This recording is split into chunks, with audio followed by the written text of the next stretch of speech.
Chapter 14.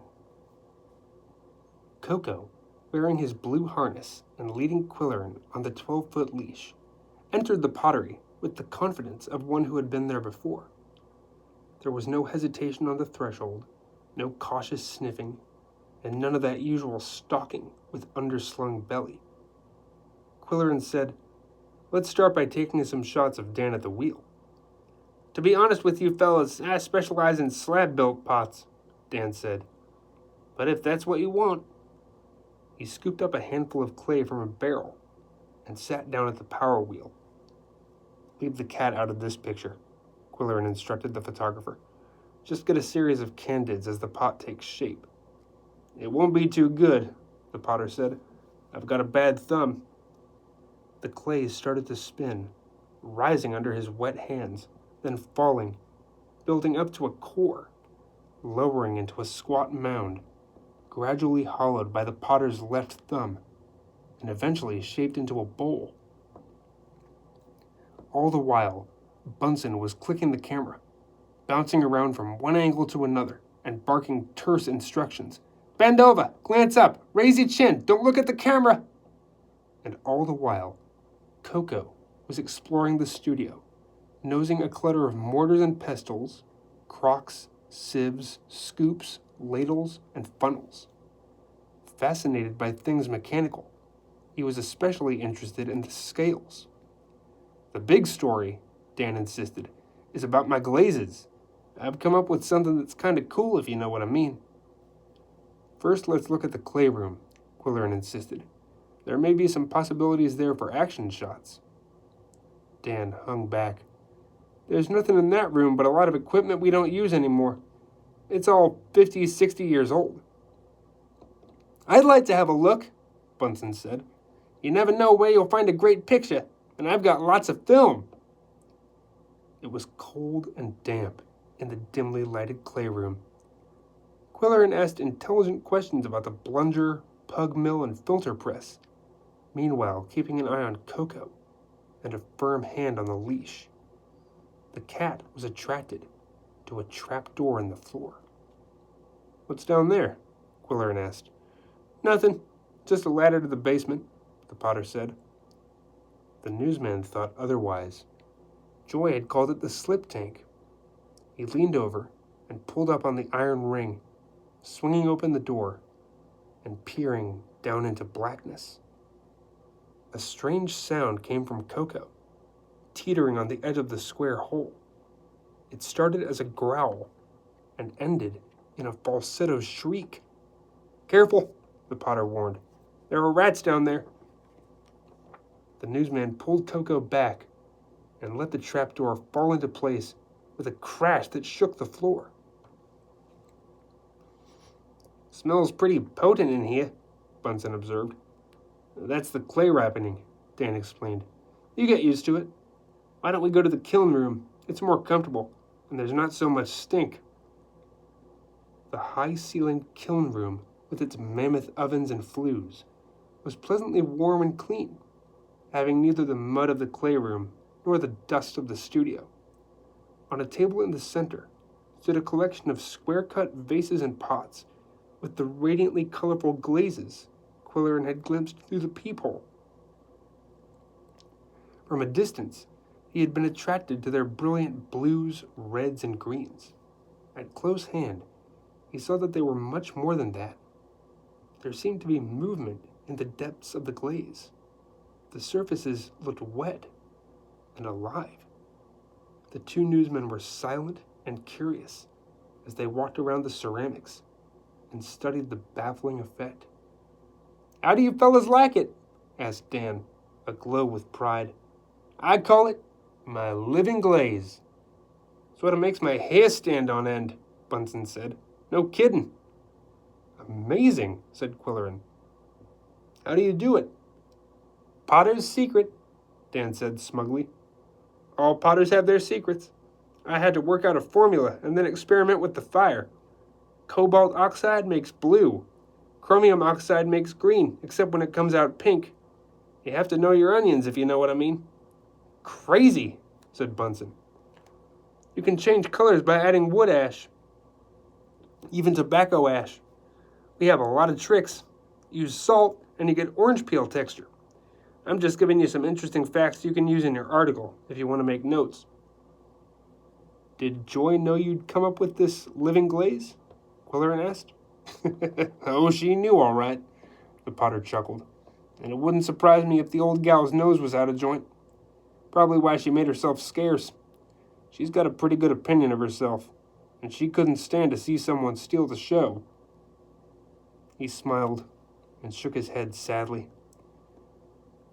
I like the red pots best, Quillerin said. Really unusual. I'm partial to red. So is Coco, I guess. The cat had jumped to the tabletop with the weightlessness of a feather and was gently nosing a glowing red pot. Red's hardest to get. You never know how it'll turn out, Dan said. It has to get just so much oxygen, or it fades out. That's why you don't see much red pottery. Honest to gosh red, I mean. Would you fellas like to peek in the kiln? Dan uncovered the spy hole in one of the kilns, and the newsmen peered into the blazing red inferno. You get so you can tell the temperature by the color of the fire, the Potter said. Yellow hot is hotter than red hot. How long does it take to fire a mess of pots? 2 days on the average. 1 day heating up, 1 day cooling down. Know why a dish cracks in your kitchen oven? Because your stove heats up too fast. Bet you didn't know that. Well, let's shoot some pictures, Bunsen said. Dan, we'll get you standing behind the table with the crockery in the foreground. Too bad these pictures aren't in color. Now we'll put old Nosy into one of the biggest pots. He'll have to take his harness off, Quill. Where's old Nosy? Coco had wandered off and found a loose-leaf notebook on one of the other tables, and he was sharpening his claws on the cover. Hey, don't do that, Quillerin shouted, and then he explained. Coco uses a big dictionary as a scratching pad. It's one of our family jokes, and he thinks that's what all books are for. The photographer said, You slip him in the pot, Quill. Hind feet first. Then step back out of the way and hope he stays put. Dan, you hang on to the pot so he doesn't kick it over. Old Nosy's got a kick like a mule. If he tries to jump out, shove him back down. I'll shoot fast. And don't look at the camera. Quillerin did his part, jamming the squirming cat down into the square vase. And then he stepped away. He missed the rest of the performance. He was curious about the notebook Coco had been scratching. The cover was labeled Glazes. With a casual finger, Quillerin flipped open the cover and glanced at a few words written in a familiar scrawl. Woo 66. Quoos 30. Quooey 4. He riffled the pages quickly. Even without his glasses, he recognized Joy's cryptic writing from cover to cover. Okay, said Bunsen. That should do it. Old Nosy's turning into a pretty good model. What do you want next, Quill? How about some pictures of Dan in his living quarters? Great, said the photographer. Dan protested. No, you fellas wouldn't want to take any pictures up there. Sure we do. Readers like to know how artists live. It's a rat's nest, if you know what I mean, the Potter said, still balking. My wife isn't much of a housekeeper. What are you scared of? The photographer said. Have you got a broad up there, or is that where you hid the body? Quillerin kicked him under the table and said to Dan, We just want to give the story a little human interest, so it won't look like a commercial plug. You know how editors are. They'll give the story more space if there's a human interest angle. Well, you fellas know how it's done, Dan said reluctantly. Come on upstairs. The Graham's loft was one large cave, with Indian rugs on the wall, lengths of Indian fabric sagging across the ceiling, and a floor carpeted from wall to wall with old newspapers, books, magazines, half-finished sewing, and dropped articles of clothing. Crowded in that one room, without arrangement or organization, were beds, barrels, tables, kitchen sink, chairs, packing boxes covered with paisley shawls, and mop pails full of pussy willows. 2 pieces of luggage were open on one of the beds. "Taking a trip?" asked Quillerin in his best innocent manner. "No, just packing some of my wife's clothes to ship down south." He closed the suitcases and set them on the floor. "Sit down. Would you fellas like a beer or a shot? Us potters have to drink a lot because of the dust." He winked broadly. "I'll take a beer," Bunsen said. "I've swallowed a little dust myself." Quillerin, who had carried Coco up the stairs, now placed him on the floor, and the cat hardly knew which way to turn. He stepped gingerly across a slippery stack of art magazines and sniffed a pile of clothing in odd shades of eggplant and Concord grape. They were obviously Joy's garments. They had the familiar look of old curtain remnants that had been given a homemade dye job. The newsman piled Dan with questions. Is it true they used to glaze pottery with pulverized jewels? What's the temperature inside the kiln? Where does the clay come from? What's the hardest shape to make? "A teapot," Dan replied. "Handles can crack in the kiln, or the spout drips, or the lid doesn't fit. Sometimes the whole thing looks like hell, although the ugliest ones sometimes do the best pouring." Bunsen took a few more pictures of Dan gazing out the window at the lights across the river, Dan reading an art magazine, Dan drinking a can of beer to counteract the dust, Dan scratching his head and looking thoughtful. The photographer had never shot a series so complete or so ridiculous. "You've got good bones in your face," he commented. "You could be a professional model. You could do TV commercials." "You think so?" Dan asked. He had loosened up and was relishing the attention.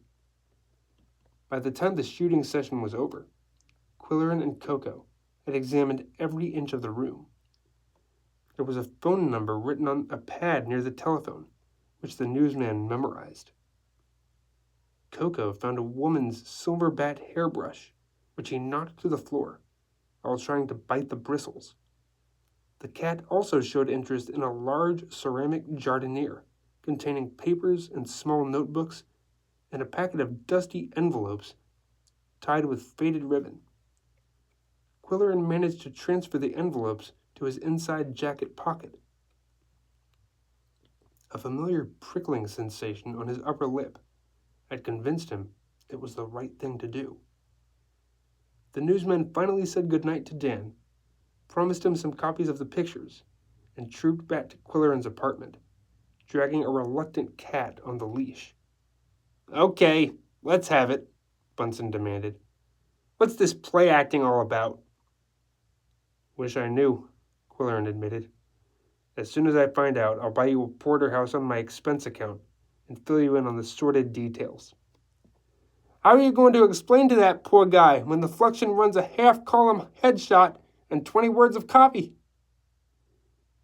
Quillerin shrugged and changed the subject. "How's Janie?" "Fine, considering everything. We're expecting another in August." "How many have you got now?" 5. No, 6. Quillerin poured a stiff drink for Bunsen and opened a can of crab meat for Coco and Yum Yum. Then he dialed the number he had found on the Graham's telephone pad.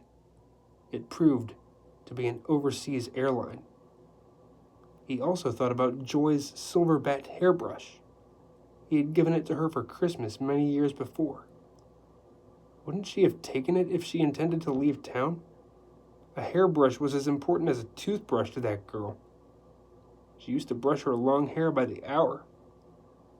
"Say," Quillerin said to Bunsen, "do you still hang around with that scuba diver you brought to the press club last winter?"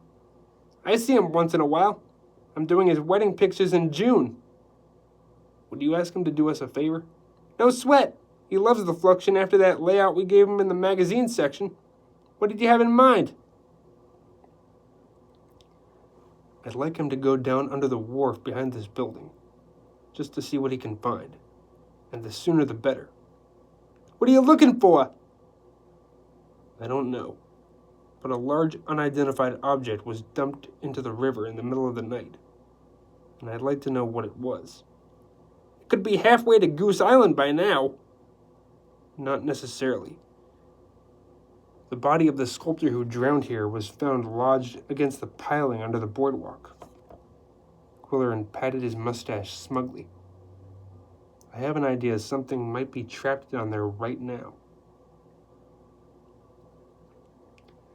After the photographer left, the newsman sat at the desk and opened the pack of letters he had filched from the jardiniere.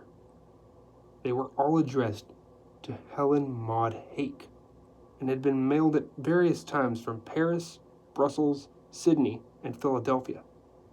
I miss the thrill of you, the lure of you, you beautiful witch. Your warm and tender love haunts my nights. Home soon, beloved. Be true to Popsy, or Popsy will spank. All the letters were signed Popsy. Quillerin snorted into his mustache and dropped the letters in a desk drawer. He lighted his pipe and stretched out in his lounge chair, and Yum Yum cuddled on his lap until Coco scolded her. Then she promptly deserted the man and went to lick Coco's nose and ears. Suddenly, Quillerin felt lonely. Coco had his Yum Yum, Bunsen had his Janie, Riker had his Rosie. He telephoned Rosemary Whiting. I hope it's not too late. I need some moral support. You know those vitamins you gave me for the cats? I've never popped a pill down a cat's gullet. Within a few minutes, she knocked on the door of number 6, wearing a red silk tunic and harem pants, with her licorice black hair tied back in a young-looking ponytail. Quillerin answered her knock just as Charlotte Root climbed the stairs with a glass of steaming milk on a little tray. Miss Root said good evening, but her greeting was cool. The cats were waiting, and they knew something was up. They were bracing themselves. Quillerin said, "Let's take Coco first. He's the more sensible of the two." "Hello, Coco," Rosemary said. "You're a beautiful cat. Here's a candy. Open up. There." She had merely put a hand around the back of Coco's head, forced his mouth open, and dropped a pill into the yawning pink cavern. It's really simple when you know how. I hate to think what will happen if Coco gets any healthier, Quillerin said. Just then, Coco lowered his head, opened his mouth, deposited the pellet at Quillerin's feet. It was slightly damp, but otherwise as good as new. "Well, we'll try it again. It always works," said Rosemary, undismayed. "We'll just push it down a little farther. Quill, you watch how I do it. Press his jaw open at the hinge. Pull his head back until you can see clear down his throat, and then plop. Now we stroke his throat so that he is forced to gulp." "It looks easy," Quillerin said, "but I think Coco is cooperating because you are a lovely lady." "Oops!" Coco coughed, and up came the pill, shooting across the room and disappearing in the shaggy pelt of the bare rug. "Don't worry about it, Rosemary. I have a confession to make. I really lured you over here because I wanted someone to talk with." He told her about the love letters he'd found in the jardiniere, the uncanny brilliance of Dan's exhibition pottery, and the trap door in the clay room. Dan told us there were rats down there. Rats! Rosemary shook her head. "Mr. Mouse is very particular. He has the exterminators check the building regularly." He told her about the visit from William's girlfriend, and about the peephole in the wall, overlooking the kiln room. "But can't it be seen from the other side?" "It's camouflaged by the mural in the kiln room. I looked for it while we were in there taking pictures." Rosemary asked if she could read the love letters. "Believe it or not," she said, "I've never in my life received a love letter." She moved to the bed, turned on the lamp, and curled up among the pillows. As she read, her eyes grew moist. "The letters are so lovely," On a sudden impulse, Quillerin pitched the cats into the bathroom, threw their blue cushion in after them, and slammed the door. They howled for a while, and then gave up. It was midnight when Rosemary left, and the indignant animals were released from their prison. Coco stalked about the apartment, complaining irritably. "Live and let live," Quillerin reminded him. He was moving around the apartment himself, aimlessly, fired with ambition, but devoid of direction. He sat down at the typewriter, thinking he could write a better love letter than that ridiculous Popsy. The typewriter still bore Coco's message from the night before. P.B. P.B., Quillerin said aloud. P.B. He remembered the crocks in the pottery, with their cryptic labels. He jumped up and went to the dictionary as his mustache sent him frantic signals. P.B. Latin plumbum, he read aloud. Chemical symbol for lead.